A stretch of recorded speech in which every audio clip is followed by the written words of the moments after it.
మందు బాబులం మేము మందు బాబులం మందు కొడితే మాకు మేమే మహారాజులం అనుకుంటా కొందరు మందు బాబులు పెగ్గుల మీద పెగ్గులేసుకుంటా పెద్ద యుద్ధమే చేస్తుంటారు కదా. అయితే అదే మందు బాబులు గీడో కాడ పెగ్గులేసుకుంటా కాదు పెగ్గుల కోసం ఏకంగా పోలీసులతోనే యుద్ధం చేసిండ్రు. అదేంది అంటారా?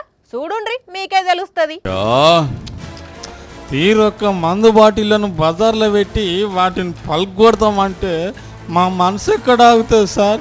90 కోసమే నానా రకాలుగా కష్టపడేటోళ్ళం.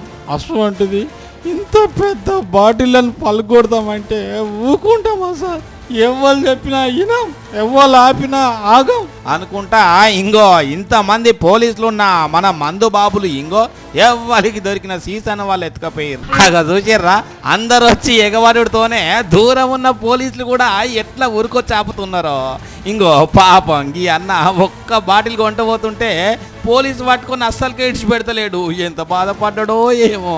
ఇంగో ఈ అన్న కూడా కొంటపోయిన బాటిల్ వెనకకు తెచ్చి పెట్టిపోయిండు అంటే పాపం వెనకాల ఎంత బెదిరించి ఉంటారో. గుంటూరు జిల్లాలో 50 లక్షల విలువ చేసే అక్రమ మద్యాన్ని పోలీసులు పట్టుకొని ఇంగో ఇట్లా రోడ్డు మీద పెట్టి జేసీబీతోని సీసల్ని వల్గొడుతుంటే దాన్ని చూసిన మందనల గుండె వలిగినంత పని అయింది.